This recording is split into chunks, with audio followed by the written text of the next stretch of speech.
Alright, first build, just straight to the point. This build is built around stylish execution, which allows me to go invisible and gain wall hack every time I defeat a target that is weakened, suppressed, or volatile. To do that, I can either use my super, I can use my snare bomb to weaken targets, or I can use my grenade ability with the undermining to weaken targets for 2.5 seconds. I can also use the suppressor grenade to suppress target for 5 seconds. If I get a kill using my grenade, I can use the Echo of Instability fragment so that my weapon have the ability to make my targets volatile for 5 seconds. For my class ability, I have the Bombardiers. If I'm on a Void subclass, it will leave a suppressing bomb.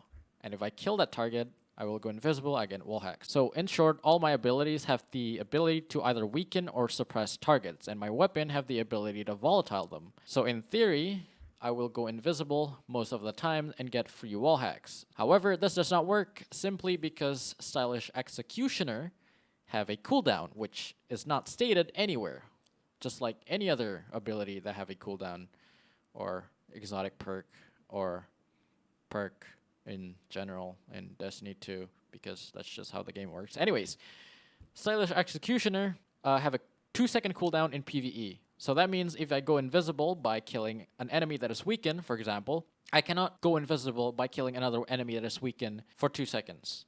I can go invisible any other way, but I just can't use this aspect for another 2 seconds. Now in PvP, that cooldown goes all the way up to 12 seconds, which is a lot of time, considering the fact that in Void 2.0, Flawless Executioner does not have a cooldown, despite being way easier to proc. So I don't know why this is like this. I'm not going to complain. It's not going to ruin my day. So let's just move on to the next build. Alright, for the next build, here I'm using Binding Winds with Swashbuckler, allowing me to one-tap if I get the full stack.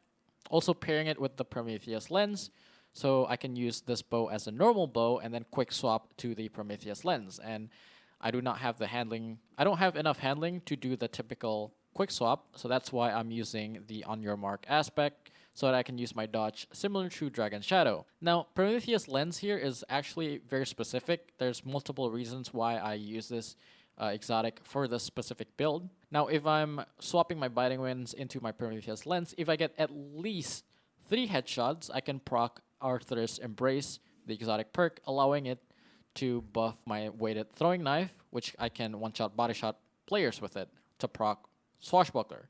And I know this sounds complicated because everything just interconnects with each other, but another aspect that the Prometheus Lens have is my fragments. I have Ember of Ashes, which I can apply more Scorch, Ember of Singeing. If I scorch a target, my class ability will regen faster, and then Ember of Searing.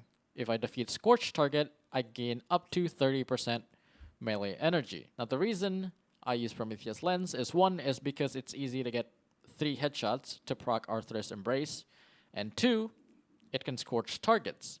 So theoretically, with this build, use my Biting Winds as a normal bow, then quick swap it to a Trace Rifle. So basically, in general, you would deal 100 damage to the body or 150 damage to the head, and then swap that to my Trace Rifle, and basically gain rapid precision hits while also defeating the target. And theoretically, in my head, when I defeat that target, they would also be scorched because of the exotic perk.